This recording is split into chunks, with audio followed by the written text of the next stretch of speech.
Hello, Samantha Pointer here with Samantha Pointer Enterprises. Welcome to another Tech Chat. Tech Chats are recordings of my weekly Facebook Live over at www.facebook.com/organizingguru. Let's listen in.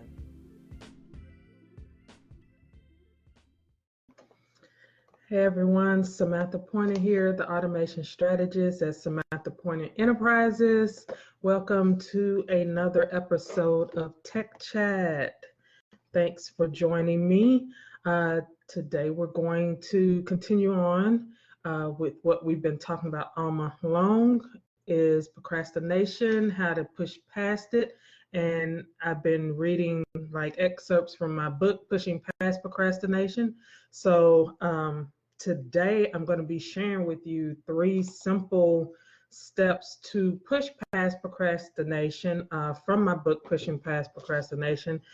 There are more tips in here and more tactics I use and hacks in here, but I really just wanted to pull a few that I think would help you today. So we're going to jump on into it.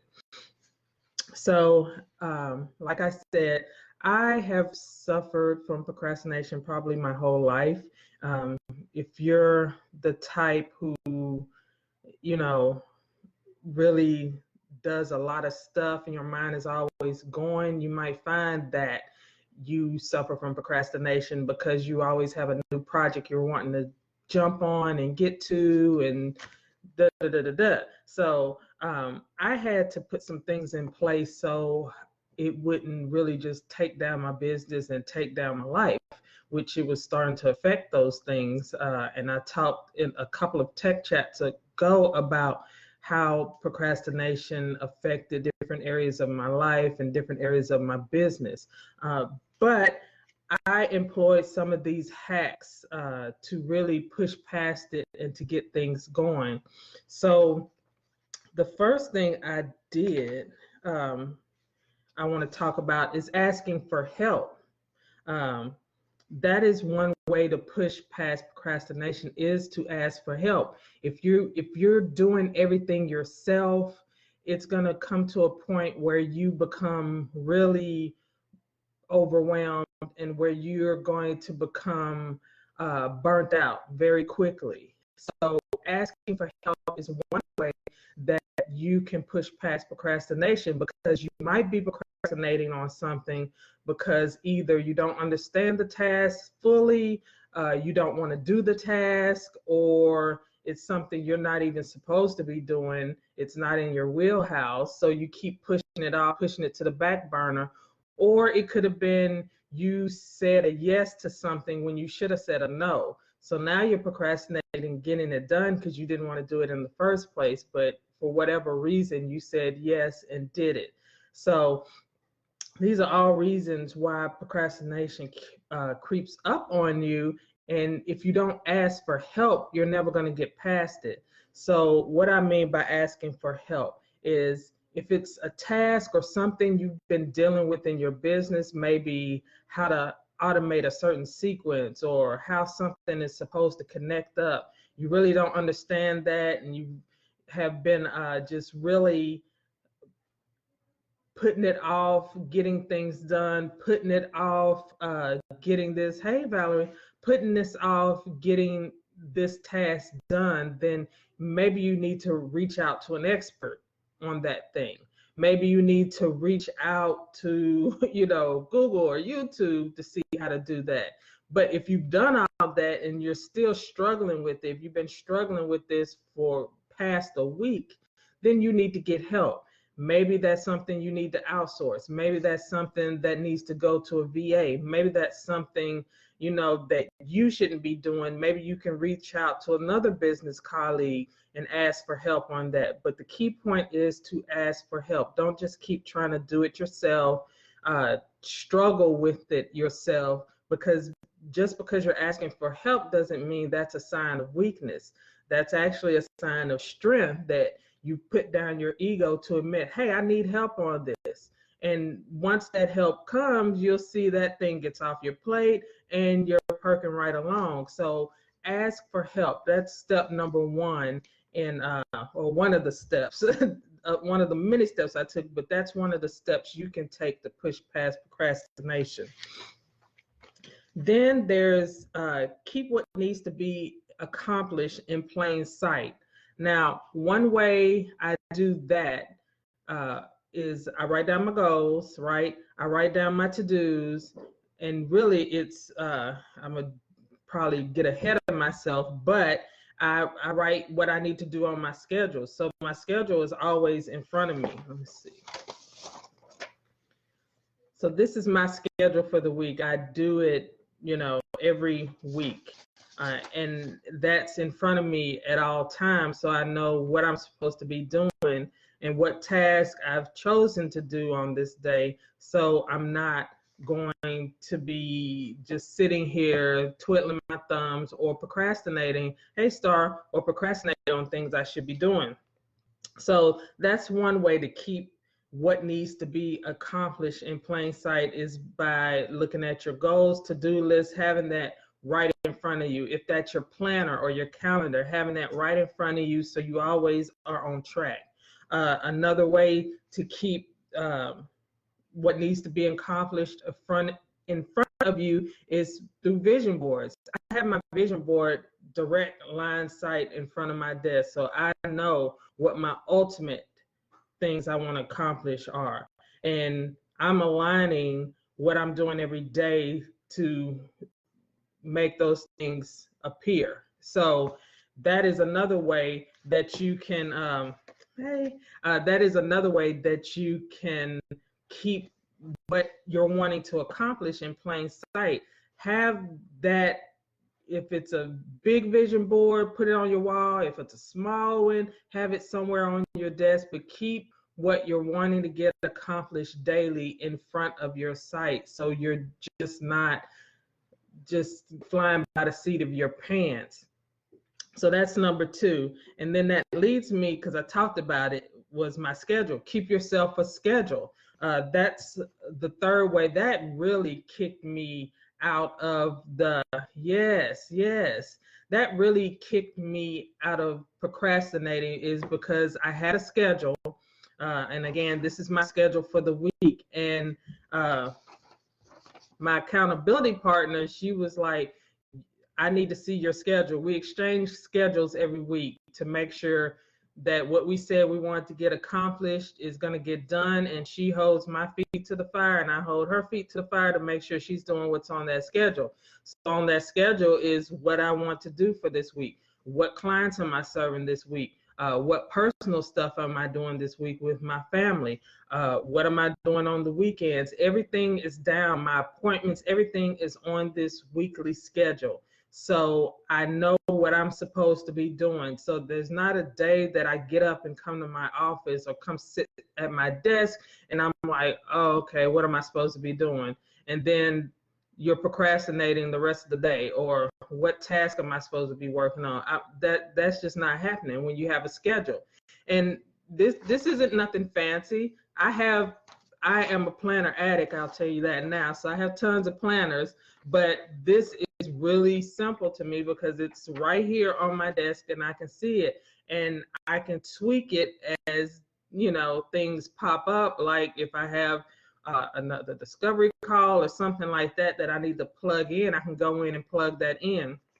What really helped me is, most procrastinators, we're bad about time. We have bad judgment about time and how long we think things are going to take us.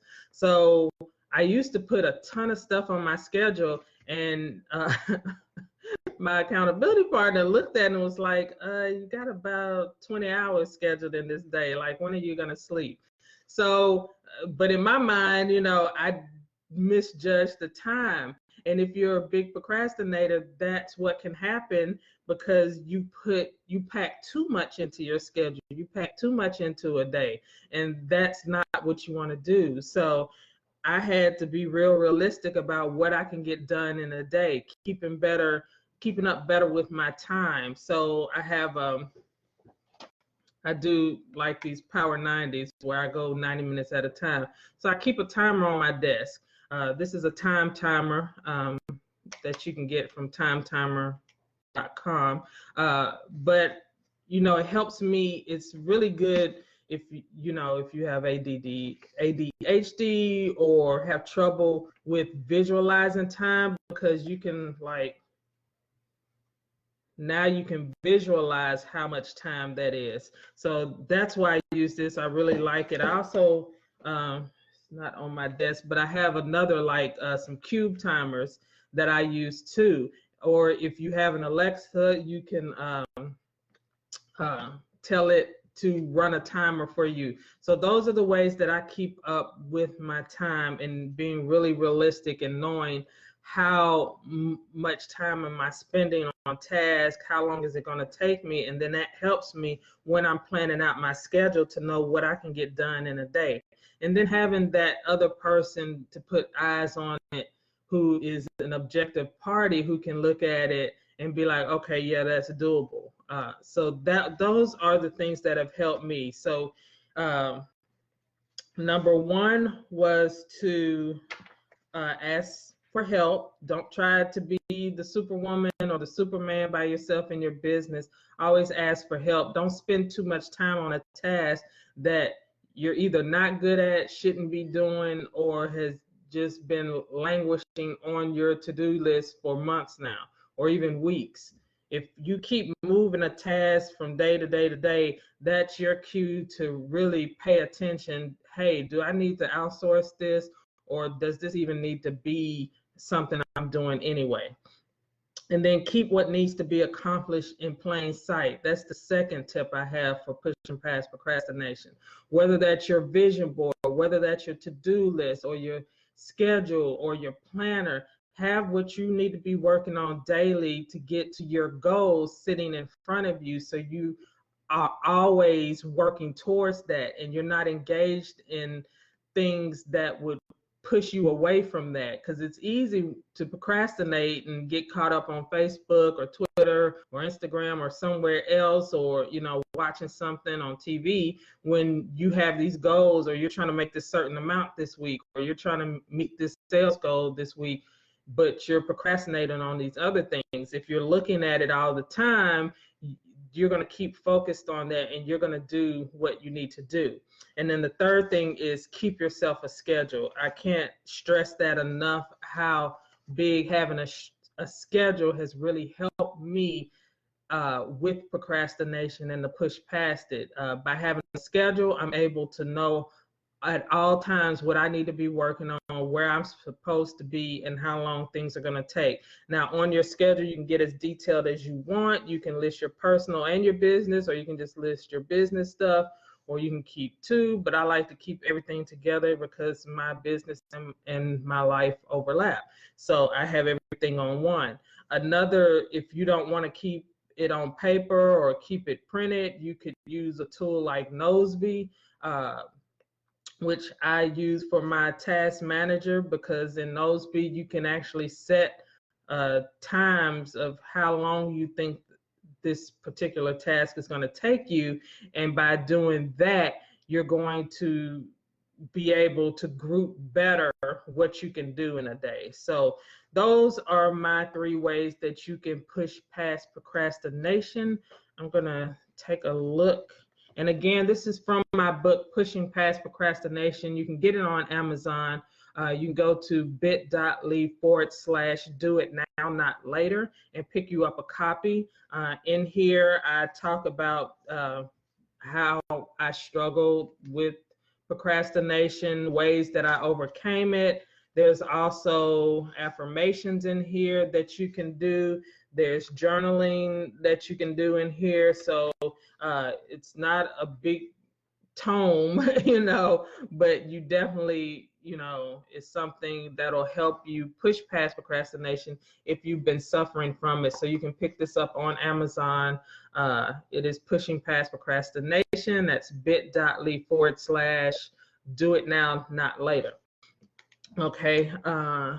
Star says she keeps her vision board in her site too. Yeah, it really keeps you on track by having it right there. I have several. I have my big my bigger one is in my office, and then I have two smaller ones that are more personal in nature that are in my bedroom on my mirror. So I'm a big, huge fan of vision boards, and I really think by keeping your focus on the main goal of what you're trying to do, that's going to help you not procrastinate, because you're like, man, I really want to make this happen. And this is what I got to be doing to make it happen. It might be tough. It might be time consuming, but I know if I get it done, this is what the end game is. So definitely check out vision boards and what that's all about. And you can also, if you don't want a big board or put it on a board, you can always put it in a binder or a book. I think, no, it's do it now, not later, Valerie.